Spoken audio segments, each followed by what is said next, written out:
au bodybuilding, on peut avancer, on peut se faire une carrière. C'est quoi les vitamines? C'est en fait ça le but des vitamines. Permettre le bon fonctionnement de son organisme. Parce que quand tu fais beaucoup d'activité physique, tu perds beaucoup. Tu perds du calcium, tu perds du magnésium, tu perds beaucoup de micro et macronutriments.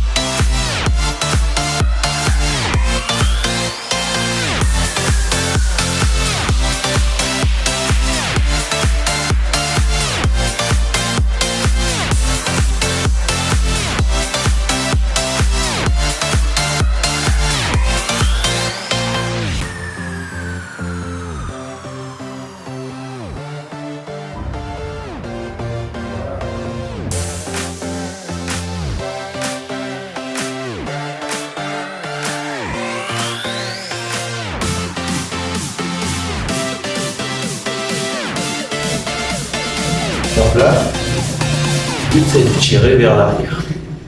Je tire, je tire, je tire. Voilà. Voilà. Là-bas, on va dire aussi les bons dorsaux et puis les omoplates. Donc on fait ça, on serre les omoplates. On aura ce moment. C'est les omoplates et les bons dorsaux sont engagés. Mais bon, bref, là on semble avoir sur le moment. Voilà, très bien, très bien. Voilà, très bien, très bien.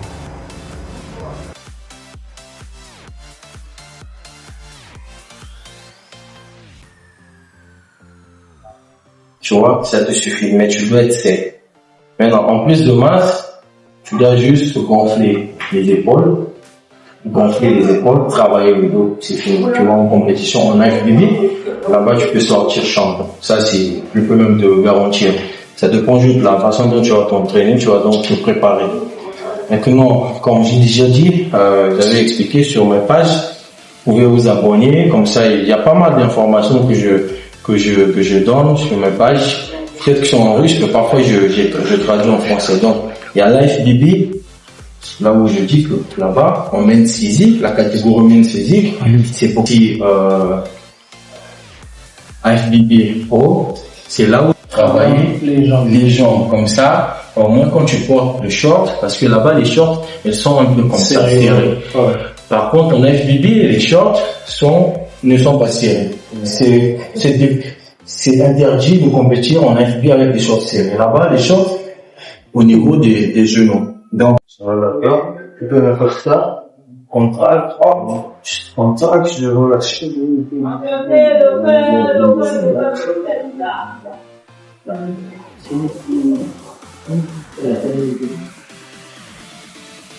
La petite oreillette vers. En fait, si tu veux vraiment définir le muscle, c'est ce que je dis. Si je veux vraiment définir le muscle, tu dois bosser avec des contractions à longue de 2-3 secondes. 2 secondes, c'est bon. Donc là, par exemple, tu bosses avec les épaules, les deltoïdes latéraux, par exemple. Tu soulèves, hop, tu contractes et tu descends.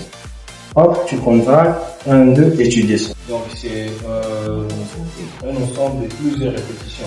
Quand tu travailles avec les poids légers sur des muscles comme les épaules, c'est vraiment important, surtout en période de sèche, travailler avec beaucoup de répétitions. Maintenant, si tu bosses avec des poids lourds, tu peux aller avec des répétitions à longue de 8 à 10, 12. Ouais, on élève là. On n'est pas obligé de soulever nos épaules jusqu'au vraiment. On regarde les coudes par exemple. On regarde les coudes fixés là. Et là c'est bon. On sent le pic des biceps, le brachial qui est bien contracté. On redescend par là. On ne descend pas jusqu'au bout. Mais on garde vraiment ici. Hop. Là, on descend. Maintenant, il y a plusieurs façons. On peut encore l'isoler, le rendre encore plus difficile. On est là. Hop.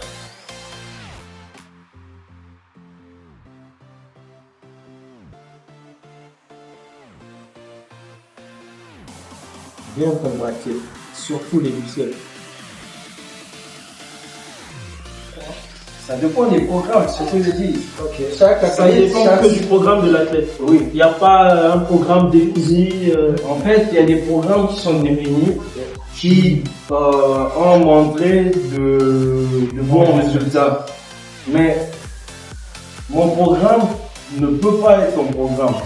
Ça peut pas aller, ça peut pas te, comment te dire, te convenir. Voilà. Ça peut pas te convenir. Si son programme peut te convenir, c'est bon. Bien progresser avec le full body. Tu peux bien te développer avec chaque muscle par workout. Donc, par exemple, tu viens aujourd'hui, tu fais que les épaules. Après demain ou demain, tu fais que du dos. L'autre jour, tu te reposes, tu viens, tu fais que des jambes. Tu peux les faire comme ça. Tu peux aussi évoluer. Donc, tout dépend juste de la manière dont ton programme est défini. Comment tu vas évoluer avec. Est-ce que ça te va? Est-ce que en faisant ce genre en utilisant ce programme, dans 3 mois, est-ce que tu te sens fatigué? Par exemple, chez l'athlète, il y a un moment qu'on appelle péritraine. Péritraine, ça veut juste dire que tu t'es trop entraîné. En fait, tu t'entraînes, mais tu as dépassé les limites. Pourquoi? Parce que tu n'as pas donné ton organisme le temps de se reposer, le temps de récupération. Donc du coup, quand tu es en phase de ne vont plus se développer, tu es stagné là, mentalement tu n'as pas de force. Du coup, il te faut au moins une semaine de repos, voire même plus. 1 semaine à 2 semaines de repos, tu ne touches rien. À ce moment-là, ton corps, avec les aliments que tu manges, va commencer à va récupérer, les muscles vont régénérer, et quand tu vas revenir en te musclant, tu vas aller très vite. Donc, voilà pourquoi c'est plus mieux de donner du repos, parce que les muscles se construisent quand on se repose. Les muscles ne se construisent pas quand ils sont à la salle, on bosse, non. Il faut donner du repos, comme ça les muscles vont comme ça. Et donc comme ça, on va sur combien de jours de repos dans un travail dans la semaine par exemple? J'ai besoin de 3 séances d'entraînement la semaine. Tu vois? Et quand je parle de 3 séances, c'est une séance parfaite. Pas où tu viens juste, tu bouges. Personne qui veut aller un peu au-delà, il a 4 à 5. Maintenant, un athlète professionnel, il va jusqu'à 6, 7. Mais parlons tout de suite de Ken. Tu as combien de jours en premier? Là, je repose. Mais quand je suis en période de préparation, en plus de masse, je fais 5 fois. Et les 5 jours, 5 jours. Non. Une fois l'entraînement. Maintenant, quand tu es en période de sèche, je bosse parfois tous les jours. Tu vois? Mais si tu vois que tu es stressé, tu te dis que, mais je suis pas encore prêt et tout. Parfois, dans le stress, là, tu peux aller à 2 fois l'entraînement dans une journée. Le matin, tu te réveilles, tu vas bosser ton cardio, tu finis, tu fais une petite séance de musculation, 45 minutes. Et le soir, tu te dis, mais je dois bosser la compète. Là, c'est tout juste le stress. Mais normalement, on a juste besoin d'une simple séance de 1h45. S'il faut encore ajouter du cardio, on peut encore ajouter du cardio. Donc, en période de sèche, tous les athlètes, normalement, font du cardio. Il va beaucoup plus brûler des calories. Et l'autre ne va pas beaucoup. Donc, tu parles de la masse grasse et non, la masse sèche. C'est ça? Ouais, la masse sèche. C'est ce que je dis. Lui, il va beaucoup plus brûler de calories. Donc, celui qui est en masse, il va beaucoup manger. C'est d'abord ça. Il va beaucoup manger, mais pas manger de n'importe quoi. Donc, dans son alimentation, il aura besoin de beaucoup de protéines. Il aura besoin de beaucoup de glucides et moins de lipides. Bon, je parle du gras, moins des lipides. Parce que s'il va beaucoup manger du gras, des lipides, il aura de la masse grasse. Donc oui, ce qu'il va faire, il va beaucoup manger des glucides longs, parce qu'il y a des glucides rapides et des glucides longs. Il va beaucoup manger des glucides longs, il va manger beaucoup de protéines et il va prendre de la masse sèche. Vu qu'il va beaucoup s'entraîner, il va aussi faire du cardio. Non, celui qui va prendre juste la masse grasse, il peut ne pas faire son cardio, il va aller à la salle, il va bosser pour maintenir, et puis il peut manger tout ce qu'il faut, mais il sera pas défini, quoi. Ouais, il sera pas défini. Voilà pourquoi quand quelqu'un a des visions d'un athlète, il va pas faire c'est du n'importe quoi, en fait. Bon, tu vas à la salle, tu manges du n'importe quoi, tu manges tout ce que tu vois. Ça veut dire que tu fais ça juste pour le plaisir de faire, tu n'as pas une vision. Parce que quand tu as une vision, tu te rendras compte que bon, ça, je dois manger, ça, je dois pas manger. Voilà pourquoi je dis que c'est aussi un problème de connaissance. Parfois, il ne comprend pas ce qu'il fait, il ne connaît pas, du coup, il fait ça comme ça, quoi, dans le hasard. Maintenant, celui qui connaît, il aura déjà des tactiques, des astuces à suivre. Maintenant, le peu de temps que j'ai, je peux partager avec les autres. Comme ça, au moins, je sais que, par exemple, on a parlé avec le propriétaire, on a discuté, et lui aussi, il a beaucoup de projets, et il veut vraiment que ça puisse avancer, et voilà. Donc, c'est ce genre de personnes qu'on veut, tu vois. Si il y aura des salles de gym qui vont recevoir des athlètes, qui vont partager des connaissances, ça va vraiment pousser aux autres de s'entraîner, de mettre d'avoir des objectifs, parce qu'ils savent que c'est pas pour le plaisir. Ils savent que moi, sans vous mentir, je gagne ma vie comme ça. Si moi je peux gagner le peu, pourquoi pas celui qui ont pour aussi de mettre le sérieux et puis d'avancer. Moi je me dis qu'il y a des personnes, rien en devenant coach, qui gagnent très bien leur vie. Que ce soit à Dubaï, que ce soit aux États-Unis, ils gagnent très bien leur vie. Pourquoi? Parce qu'ils sont passés par là, la connaissance, et puis il y a des personnes, par exemple, une personne qui ne connaît rien, quand tu lui expliques des choses qui sont pour toi élémentaires, mais pour lui, cette personne se dit, oh, mais en tout cas, merci beaucoup, parce que ils sentent que quelqu'un a dépensé, tu as pris du temps pour apprendre. Aujourd'hui, tu es capable de transmettre ce message à un client, parce que le client, quand il arrive là, c'est pas parce que c'est juste que ton temps qu'il est en train de faire. Non, il récupère en toi ta connaissance, ton temps, ton énergie. Tu vois, donc c'est pas qu'on sort à cause de grâce à la muscu, grâce au coaching. Moi j'ai une question en fait très pertinente. Je veux savoir qu'est-ce qui vous a motivé à vous donner dans ce métier. J'appellerai pas ça sport, mais j'appelle ça métier parce que vous vivez de ça. Oui, la première fois que j'ai eu l'idée de devenir bodybuilder, c'est en fait cette vision que vous voulez savoir. Ouais. J'étais encore étudiant, je partais à la salle, tout ça. Je voyais, il y avait des vidéos, je savais qu'il y avait des compétitions, mais j'avais pas le physique qu'il fallait. Donc il fallait au moins mettre un projet en place, donc avoir un plan, donc bon là je vais me préparer mentalement, financièrement, je veux faire des sacrifices. J'avais pas d'argent, c'était la galère, mais chaque mois tu dois payer la salle de gym, tu dois savoir quoi manger. Donc il y avait aussi des informations sur la plateforme YouTube où tu peux voir les athlètes, comme j'ai dit.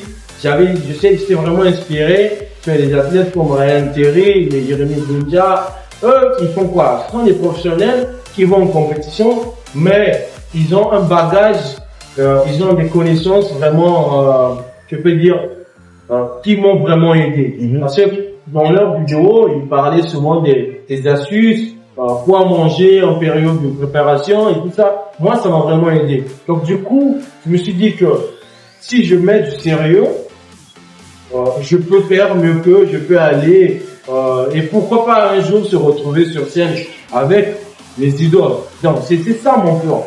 Et c'est toujours mon plan parce que j'ai pas encore rencontré ces gars.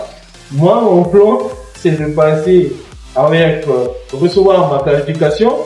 Une fois que je reçois ma qualification, je m'efforce à trouver le billet pour aller aux États-Unis et c'est là où je vais les rencontrer. Donc ça, c'est aussi un rêve pour moi. Alors pourquoi, si il y a quelqu'un qui veut devenir comme moi aussi je veux devenir comme quelqu'un d'autre. Donc c'est ça, toute cette chaîne. Voilà pourquoi moi, le peu que j'ai, le peu que je connais, le peu de temps, le peu d'énergie que j'ai, j'essaie juste de transmettre pour donner aussi la motivation aux frères. Du coup, le coach, c'était, je pense, lui, il était en fait, il était aussi athlète. Bon, il est toujours athlète. Il va aussi en compétition. D'ailleurs, il a fait sa compétition en Thaïlande aussi, il n'y a pas très longtemps. Donc, il m'a vu, on s'est parlé, il m'a dit non, en tout cas, moi, je vais t'aider. Je peux, voilà, apporter quelque chose, les connaissances, voilà, tu seras champion et tout. J'ai dit, bon, je te fais confiance, on part, on change de fédération. Nous sommes partis en IDD Pro League, NDC, Worldwide. Et là-bas, ma première compétition, je suis sorti premier. Voilà. Et il me fallait juste trouver le billet après cette compétition parce que c'était les régionaux. Comme maintenant, voyager, soit pour attendre la compétition internationale. La compétition internationale peut se passer ailleurs, partout, en France, partout. Maintenant, si tu n'as pas les moyens pour aller là-bas, parce que c'est les visas, c'est le billet, c'est la préparation et tout. Si tu n'as pas assez de moyens, tu peux attendre la compétition internationale qui va se passer en Russie, là où je vais. Donc, du coup, quand la compétition internationale est arrivée, c'est là où je sors deuxième. Donc, si je sortais premier, je prenais ma carte pro et je compétissais encore pour prendre ma qualification à l'Olympia et je pouvais déjà être en soi, tu vois. Mais comme je suis sorti deuxième, j'ai pas pris ma qualification, donc pour moi j'étais en état de désolement, mais je sais que c'est ça qui va me rendre encore plus fort parce que là je suis en période de repos. Comme projet, c'est de donner la connaissance, organiser des séminaires, faire des compétitions. En ce moment-là, la population, les athlètes ils vont connaître, ils auront l'image de ce qui va se passer au Congo et ça va booster pas mal de jeunes dans la pratique de la musculation. Et déjà, l'idée du banditisme, ça va sortir parce que les jeunes seront occupés. Moi, si tu es occupé à faire un travail dur, tu dépenses, tu as des objectifs, tu sais que tu dois voyager à l'étranger pour représenter ton pays. Tu n'as pas besoin d'aller grimacer les gens en route. Tu vois, donc c'est ça en fait. Il faudrait occuper cette jeunesse à faire du sport, pas seulement le bodybuilding, mais au moins à faire du sport. Et à ce moment-là, ça va vraiment favoriser, je pense, sera quelque chose de bon pour le développement du sport et voilà, pour voir le mouvement, la jeunesse et tout ça. J'allais aussi remercier JFL et toute son équipe, vous ici présents, ceux qui sont ici. C'est très important parce que rien que en voyant votre volonté, vous me permettez de faire connaître la discipline et promouvoir cette discipline au Congo. J'espère que la prochaine fois, on aura plusieurs athlètes qui seront ici avec moi. Je vais vous partager quelques connaissances, les astuces, les entraînements, les préparations de compétition et aussi les préparations physiques parce que moi-même, je suis coach professionnel, je suis certifié et je fais pas seulement du coaching en musculation, mais aussi je fais du coaching, préparation physique. Je suis aussi comment on conseille, masseur. Je suis masseur thérapeute. Donc, je fais aussi des massages aux sportifs, tout comme aux personnes habituelles. Donc, tout ce que j'ai comme connaissance, franchement, c'est avec un cœur ouvert que je veux partager avec mes frères et sœurs. Donc, restons connectés et on espère que des bonnes choses vont arriver. N'abandonnez jamais. Franchement, n'abandonnez jamais. Si vous abandonnez, vous démotivez votre vie, vous démotivez la vie des autres. Mais si vous gardez cette forme, vous allez toujours motiver les autres. Les autres pourront vous dépasser, c'est pas un problème, mais au moins vous avez servi de source de motivation pour d'autres personnes. Merci beaucoup.